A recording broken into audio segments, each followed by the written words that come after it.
नमस्कार दोस्तों, आपका इस चैनल में फिर से एक बार पुनः स्वागत है। दोस्तों, हम बिहार विधानसभा से जुड़ी कुछ खबर लेकर आपके बीच उपस्थित हैं। टीआरई 3 सप्लीमेंट्री रिजल्ट पर आज विधानसभा में चर्चा हुई है। उसके बारे में हम आज विस्तार से जानना चाहेंगे कि क्या चर्चा हुई है। तो टीआरई 3 सप्लीमेंट्री रिजल्ट जो है यह शिक्षक भर्ती से संबंधित यह मामला है। क्यों पिछले साल 87,000 की वैकेंसी निकली थी 2024 में जनवरी माह में, तो बच्चे लोग खूब बढ़ चढ़कर इसमें हिस्सा लिए थे नियुक्ति पाने के लिए। तो करीब 6 लाख बच्चे ने इसमें आवेदन किया था शिक्षक भर्ती परीक्षा में। तो फेज वाइज एग्ज़ाम टीआरई 3 का बिहार सरकार में चल रहा।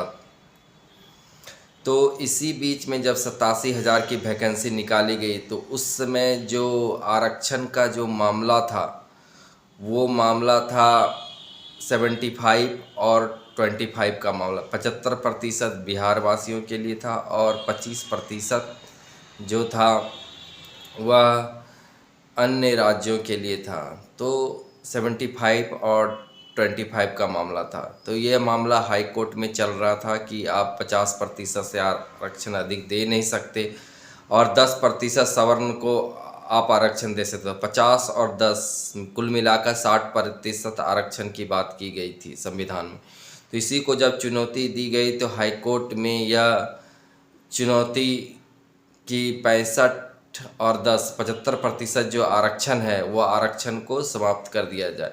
बाद में सरकार सुप्रीम कोर्ट भी गई, लेकिन वहाँ पर भी मामला जस का तस ही रहा और हाई कोर्ट के फैसले को ही बरकरार रखा गया कि 50% बिहार वासियों के लिए और 10% जो सवर्ण लोग हैं उनके लिए। तो कुल मिलाकर 60% बिहारियों को आरक्षण मिलेगा और 40% अन्य राज्य के लोग भी वहाँ पर भर्ती परीक्षा में पास ले सकते हैं।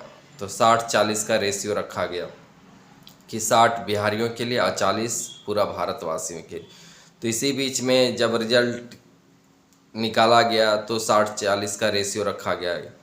और इसकी जो परीक्षा टीआरई 3 शिक्षक भर्ती की जो परीक्षा ली गई थी जुलाई के महीने में ली गई थी और इसका रिजल्ट नवंबर के महीने में निकाला गया। तो इसमें सभी परीक्षार्थी लोग 1 to 5 अगर एलिजिबल क्राइटेरिया रहता है उनका तो 1 to 5 में बढ़ते हैं। और कोई बच्चे अगर बीए और बीएड भी किए होते हैं तो 9-10 का भी भरते हैं, 6 to 8 का भी भरते हैं और 11-12 का भी भरते हैं। तो एक बच्चे कम से कम 2 से 3 एग्ज़ाम में बैठते हैं अगर उनके पास अगर एलिजिबल क्राइटेरिया है। तो इसी कड़ी में जब रिजल्ट निकाला गया तो इसमें रिजल्ट में संशोधन किया गया और मात्र 83,000 पदों पर ही भर्ती की गई। उसमें आरक्षण में रोस्टर बदला हुआ और 4,000 सीट घटा दिया गया। तो 83,000 पर बहाली हुई। तो उसमें जो रिजल्ट दिया गया मात्र 66,000 पर रिजल्ट दिया गया। और बाद में जब बच्चे लोग काउंसलिंग कराए तो मात्र 51,000 बच्चे ही काउंसलिंग कराए। तो 51,000 बच्चे में भी बहुत सारे मल्टीपल रिजल्ट हैं। ये मल्टीपल रिजल्ट होता क्या? आखिर एक बच्चे 2 से 3 लेवल में पास हो जाते हैं। कोई बच्चा अगर 1 to 5 में पास करता तो वह 6 to 8 में पास कर जाता है और 6 to 8 मिडिल स्कूल में अगर कोई पास करता तो वह 9-10 में भी करता और 9-10 वाले बच्चे 11-12 में भी करते हैं। तो एक बच्चे 2 से 3 सीट में पास कर जाते हैं। तो अगर बच्चे अगर कट ऑफ में आ जाते हैं तो उसी बच्चे का 2-3 जगह नाम आ जाता है। तो ये होता है मल्टीपल रिजल्ट। तो इसमें करीब 9 से 10,000 बच्चे का मल्टीपल रिजल्ट हुआ। तो जब मल्टीपल रिजल्ट हुआ तो वही बच्चे लोग जो 1 नंबर से 2 नंबर से छट गए हैं वो लोग मांग कर रहे हैं कि हम लोगों का सप्लीमेंट्री रिजल्ट दिया जाए। क्योंकि बच्चे वो या तो टाई ब्रेकर से छट गए या डेट ऑफ बर्थ से छट गए या 1-2 नंबर से छटे हुए हैं। तो वे लोग चाहते हैं कि सरकार से मांग करते हैं कि जो 1 या 2 नंबर से छटे हैं या टाई ब्रेकर से छटे हैं या डीओबी से छटे हैं, तो मल्टीपल रिजल्ट के कारण अगर जो सीट खाली रह जाती उसमें मेरा सिलेक्शन हो जाए, क्योंकि एक बच्चे एक ही जगह सिलेक्शन करेंगे, क्योंकि प्रायोरिटी के तौर पर सरकार आवेदन भरते समय ले लेती है कि आप 6 to 8 में जाएंगे या 9-10 में जाएंगे या 11-12 में जाएंगे।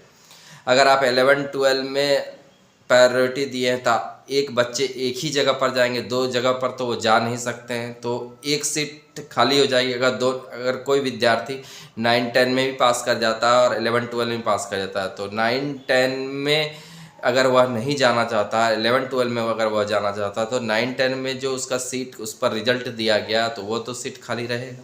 इसी प्रकार क्रमशः 6 to 8 की भी बात हो जाती है, 1 to 5 में भी बात हो जाती है। तो इस प्रकार से क्रमशः देखा गया, एक प्रकार से आंकड़ा निकाला गया विद्यार्थियों के द्वारा, तो कम से कम 9 से 10 हज़ार बच्चे मल्टीपल रिजल्ट के कारण अपनी नौकरी से वंचित रह गए। तो वो लोग लगातार 60 दिनों से गर्दनी बाग में धरना प्रदर्शन कर रहे हैं कि हम लोगों का सप्लीमेंट्री रिजल्ट दिया जाए, TRE 3 के जो बच्चे हैं। और हम इससे पहले नियुक्ति परीक्षा में देखें तो TRE 1 में सप्लीमेंट्री रिजल्ट दिया गया और TRE 2 में कल्याण विभाग और अनुसूचित जो विभाग आता है उसमें भी सप्लीमेंट्री दिया गया। तो TRE 3 में भी बच्चे लोग मांग कर रहे हैं कि इसमें भी सप्लीमेंट्री रिजल्ट दिया जाए। तो बच्चे लगातार ईमेल के माध्यम से, पत्राचार के माध्यम से और स्पीड पोस्ट के माध्यम से BPSC और शिक्षा विभाग से यह आग्रह कर रहे हैं कि हम लोग का सप्लीमेंट्री रिजल्ट दिया जाए। ये मेरी मांग है और अधिकार है और यह मेरी जायज़ मांग है। इस पर सरकार सुने, सरकार इसको नज़रअंदाज नहीं करे, ताकि 1 से 2 नंबर जो कम ला रहे हैं या डेट ऑफ बर्थ से छटे हैं तो उन लोगों का ही भविष्य सुधर जाए। इस कारण से बच्चे लगातार गर्दनी बाग पर धरना स्थल पर डटे हुए थे विगत 60 दिनों से, और इस बीच अभी भी डटे हुए ही हैं। तो वो सरकार से जाकर MLA के पास जाकर, सांसद के पास जाकर, विधान पार्षद के पास जाकर, विपक्ष के पास जाकर, यहाँ सत्ता पक्ष के विधायक के पास भी जाकर लगातार मांग कर रहे हैं कि हम लोग का सप्लीमेंट्री रिजल्ट दिया जाए। जो कट ऑफ के बराबर मार्क्स लाकर भी जिनका डेट ऑफ बर्थ से नहीं हुआ, वे लोग लगातार मांग कर रहे हैं कि हम लोग का सप्लीमेंट्री रिजल्ट दिया जाए और TRE 3 में ही हम लोग को नियुक्ति दिया जाए। तो बच्चे की मांग पर सरकार जरा सा भी ध्यान नहीं दे रही है। बच्चे लोग जगह जगह जाकर अपनी मांग को रख रहे हैं बड़े बड़े मंच पर, लेकिन सरकार सुन नहीं रही है। तो बाकायदा जब स्पीड पोस्ट और ईमेल BPSC को दिया गया तो BPSC ने साफ और स्पष्ट तौर पर कहा, अगर शिक्षा विभाग हम लोगों के पास रिक्ति के आधार पर अगर सूचना देती है कि इतना सीट पर आप रिजल्ट दीजिए तो मैं देने को तैयार हूँ। ये BPSC 15 जनवरी को उन्होंने एक नोटिस निकाला था कि हम रिजल्ट दे देंगे, हमें रिजल्ट देने पर कोई आपत्ति नहीं होगी। ये BPSC ने स्पष्ट रूप से पत्राचार करके बताया, लेकिन शिक्षा विभाग देना नहीं चाह रही कि शिक्षा विभाग की आखिर क्या मंशा है कि वो रिज़ल्ट नहीं देती। तो दूसरी तरफ देखें कि सरकार TRE 1, TRE 2, TRE 3 लगातार ले रही है, इसमें कोई दो राय नहीं है, लेकिन अगर उसी में कुछ बच्चे का अगर समायोजन हो जाए, अगर कुछ बच्चे उसमें एडजस्ट हो जाए तो इसमें सरकार की क्या आपत्ति है कि इसमें जो TRE 3 के बच्चे हैं तो वो भी सरकार के ही बच्चे हैं, इस राज्य के बच्चे हैं या भारत के बच्चे हैं, जो भी रहें सबका सिलेक्शन हो जाए। लेकिन सरकार पूरी तरह से चुप्पी साधे हुए है। तो इस मामले को लेकर माले के विधायक संदीप सौरभ सर ने बात उठाया था कुछ दिनों पहले, और जो वंशीधर ब्रजवासी हैं विधान पार्षद सदस्य, उन्होंने भी इस बात को शून्यकाल में उठाया था कि जो मल्टीपल सीट के कारण अगर 9 से 10 हज़ार जो रिक्ति रह गई है, तो जो बच्चे कट ऑफ मार्क्स ला चुके हैं उस बच्चे का सिलेक्शन दिया जाए और उस बच्चे का रिजल्ट दिया जाए। BPSC भी चाह रही है कि शिक्षा विभाग अगर कहे तो हम रिजल्ट देने को तैयार हैं। हमें रिजल्ट देने में कोई आपत्ति नहीं। तो फिर शिक्षा विभाग इतनी चुप्पी क्यों, इतनी मौन क्यों? शिक्षा विभाग बच्चे का भला क्यों नहीं चाहती है? इस शिक्षा विभाग को सोचना होगा। हमारे शिक्षा मंत्री जो है सुनील कुमार, उनको यह समझना चाहिए कि बच्चे का भविष्य अगर सुधर जाए तो उसमें क्या आपत्ति है उनको। और सरकार टीआरई के बहाने खाली टीआरई पर खेल करती है, एक आंकड़ा जाहिर करती है कि हमने इतने बच्चे को नियुक्ति दी, लेकिन अगर वास्तविकता में देखें तो कम से कम 40 से 50% सीट खाली रह जाती है और सरकार मात्र 40 से 50% पर ही रिजल्ट पर बहाल करती है विद्यार्थियों को। तो विद्यार्थी लोग चाहते हैं कि मल्टीपल सीट का रिजल्ट हमें दे दिया जाए।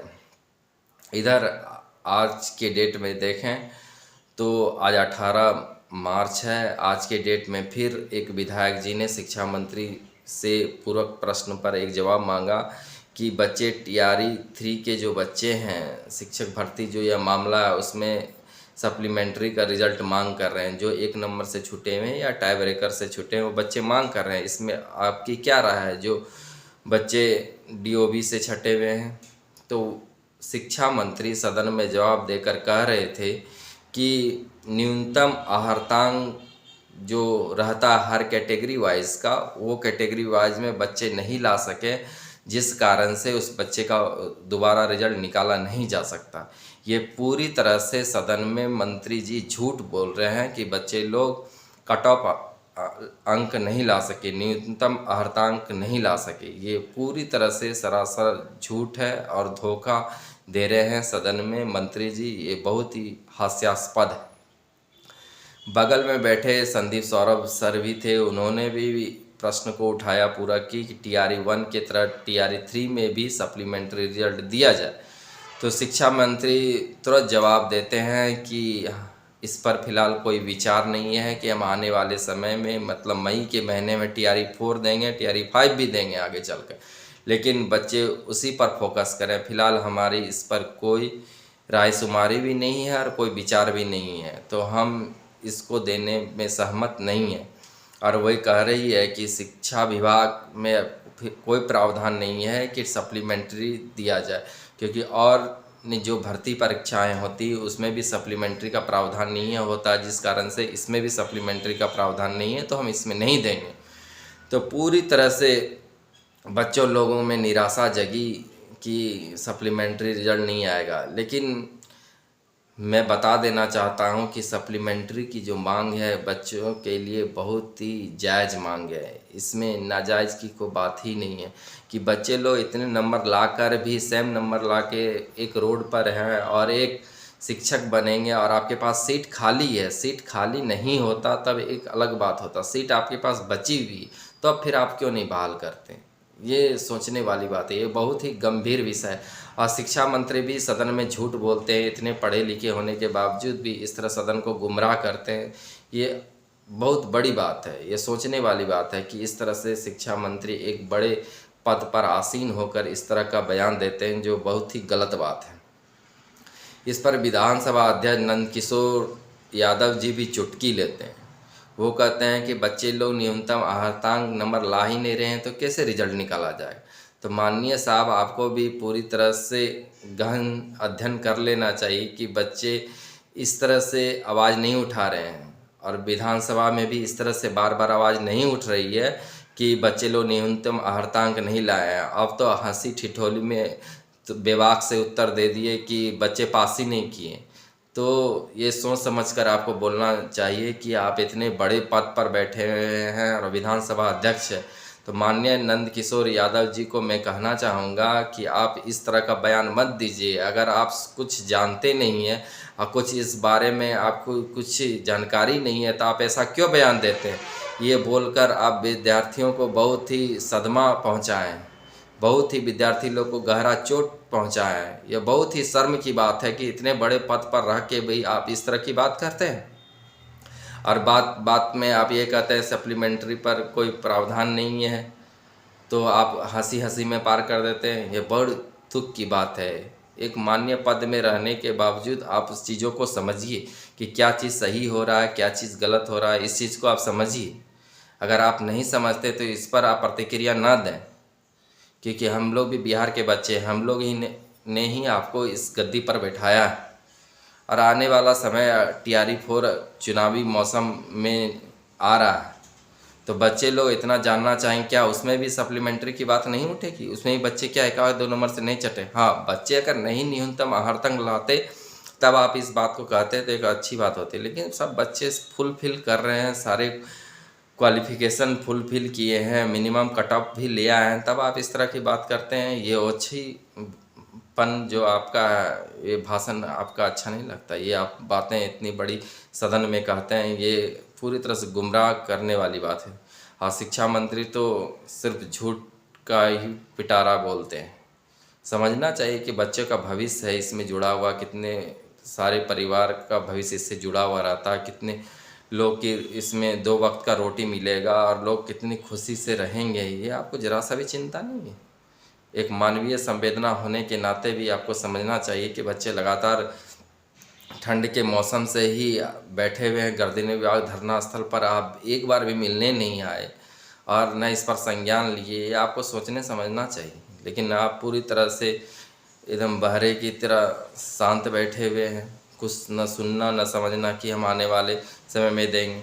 BPSC जब इंडिपेंडेंट एजेंसी है, तो BPSC जब ने लेटर निकाल दिया कि रिजल्ट देने में हमें कोई दिक्कत नहीं है, शिक्षा विभाग आदेश दे तो हम तुरंत रिजल्ट निकाल देंगे, और आप कहते हैं कि BPSC इंडिपेंडेंट बॉडी है, वो अपने प्रावधान के अनुसार जहाँ तक था रिजल्ट निकाल दिया था। BPSC तो ये भी चाह रहा कि रिजल्ट फिर से निकले, वो ये कहाँ कह रहा कि रिजल्ट ना निकले, तब आप उसकी बातों में क्यों नहीं ध्यान दे रहे? ये बहुत ही शर्म की बात है। आप लोगों को समझना, सत्ता पर रह के और पैसा के नशे में चूर होकर आप इस तरह का बयान देते हैं, ये बहुत ही गर्म बात है। मतलब सत्ते में हैं तो आप कुछ भी कर सकते हैं, कुछ भी बोल सकते हैं, कर सकते हैं, ये बहुत ही गलत बात है। हम गरीब बच्चों का भविष्य क्या होगा? इतने गरीब बच्चे का अगर पेट अगर आप लोगों के थ्रू हो जाए किसी तरह काम, तो इसमें आपकी क्या दिक्कत? आपको समझना चाहिए, मौका सबको मिलता है, लेकिन ये नहीं समझिए कि आप पद पर रह के पद का दुरुपयोग कर रहे हैं, बच्चे का रिजल्ट देने में आप बाधा बन रहे हैं। सारे बच्चे आपसे यही अपील करते हैं, मांग करते हैं कि इस पर आप ध्यान दें, इस पर कुछ सुनवाई करें और पूरी ध्यान के साथ इस चीज़ों को सुने। सिर्फ बोल देने से काम नहीं होता है, उस चीज़ों को समझना भी पड़ता है।